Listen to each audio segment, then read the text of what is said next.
Amigos oyentes, hermanos queridos, buenos días. El Evangelio del día, hoy 8 de agosto del año 2022.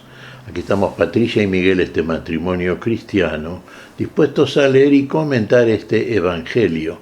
Primero la lectura, Patricia.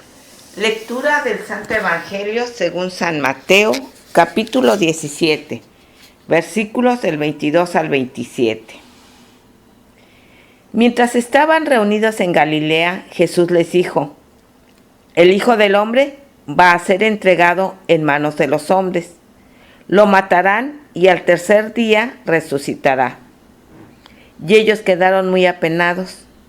Al llegar a Cafarnaún, los cobradores del impuesto del templo se acercaron a Pedro y le preguntaron: ¿El maestro de ustedes no paga el impuesto? Sí lo paga, respondió. Cuando Pedro llegó a la casa, Jesús se adelantó a preguntarle: ¿Qué te parece, Simón? ¿De quién perciben los impuestos y las tasas los reyes de la tierra? ¿De sus hijos o de los extraños?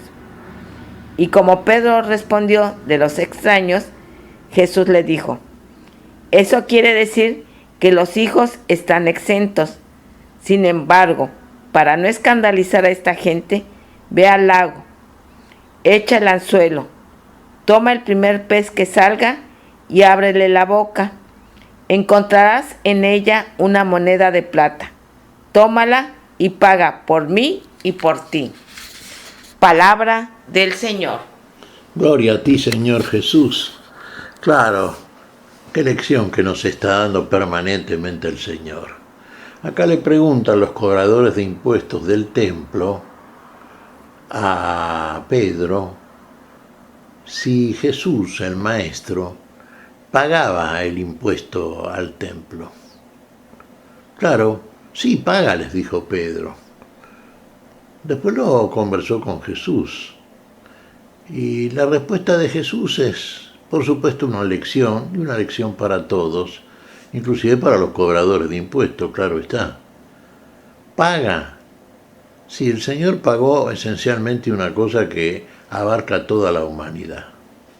Nos quitó de la esclavitud que padecemos todos los seres humanos al pecado y a la muerte. El Señor nos liberó, nos hizo hijos de aquel que tiene el pleno y total derecho de cobrar impuestos.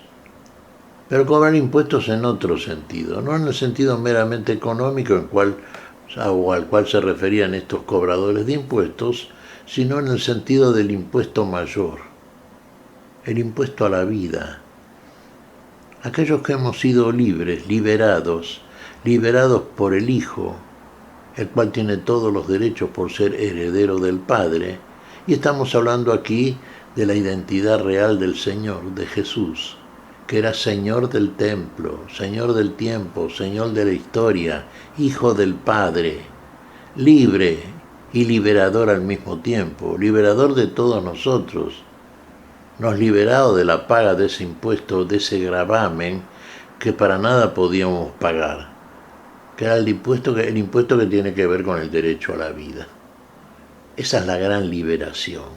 Nos hizo hijos, y siendo hijos tenemos todo el derecho y estamos exentos de todo pago de impuestos, que no sea la imposición de amar a nuestro prójimo, libres como somos, y disfrutar de la vida para la cual nos hizo aptos aquel que vino precisamente a pagar por todos. Pagó la deuda, ya está, no hay más deuda de parte de nosotros.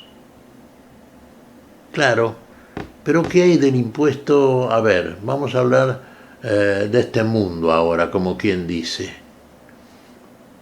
Así, por supuesto, sabemos que en el caso del tiempo de Jesús y de todo el tiempo histórico, naturalmente, los reyes cobran en general, o los gobernantes, el impuesto lo cobraban sin duda a los extranjeros, no a los nativos.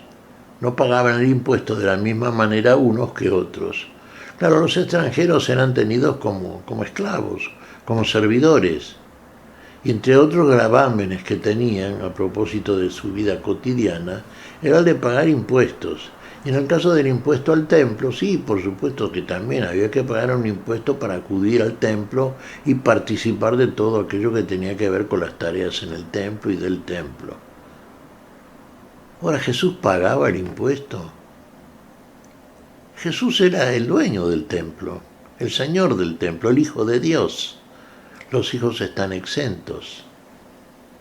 Pero ¿qué hizo el Señor frente a la propuesta, digamos, y también a aquello que reclamaban los cobradores de impuestos en el templo, que probablemente de todo esto no sabían demasiado, y la tarea de ellos estaba referida excluyentemente al cobro del impuesto, para eso estaban, para no escandalizar, y para no escandalizar nunca a nadie, y sobre todo para aquello para lo cual viene el Señor, y para lo cual viene precisamente para todos, a enseñarnos el amor a todos, a no constituir un gravamen para nadie. Entonces vamos a pagar el impuesto también, pero vamos a pagar el impuesto con el fruto de nuestro esfuerzo, con el fruto de nuestro trabajo. Claro, usted me dirá, ¿cómo pagan los esclavos? Sí, exactamente, ni más ni menos. En ese orden temporal, no escandalicemos aquellos que exclusivamente se ciñen de acuerdo a las normas que rigen en el espacio-tiempo. De ahí entonces este sentido que tiene el mandato que le da a Pedro. Sí, para no escandalizar a ninguno de ellos. Ve al lago y al primer pez que logres capturar, ábrele la boca, encontrarás una moneda de plata, le dice, y con eso ve y paga el impuesto por vos y por mí. Seguramente lo que hizo Pedro, pagó un impuesto con el fruto de su esfuerzo, de su trabajo. Está bien, no es que una cosa esté en contra de la otra, al contrario, en función del amor, el factor, el fundamento de la unidad entre todos los seres humanos, bueno, también nosotros, siendo libres, nos hacemos esclavos por amor al otro. El que trajo la libertad fue el Señor, el que nos hizo libres por el conocimiento y la revelación de la verdad.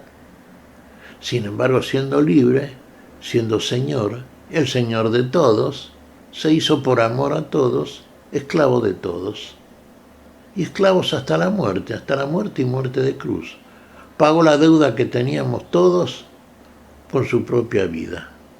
Mire con qué moneda la pagó, con la moneda del amor.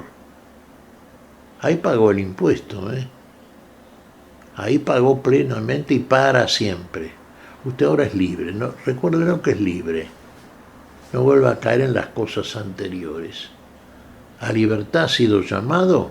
Viva libremente una vida para la cual está hecho precisamente, para disfrutar de esa libertad. Y esa libertad a usted le va a permitir obrar algo que es el signo distintivo de todo hombre libre. Conocedor de la verdad que ha conocido, que ha recibido, y ama y el que cumple el mandamiento de Dios, el mandamiento mayor, el que ama a su prójimo. Y hágalo todo por amor al prójimo. Pagar los impuestos también. No lo olvides. ¿Qué te parece, Patricia? Pues sí, como dices tú, actuar por amor al prójimo.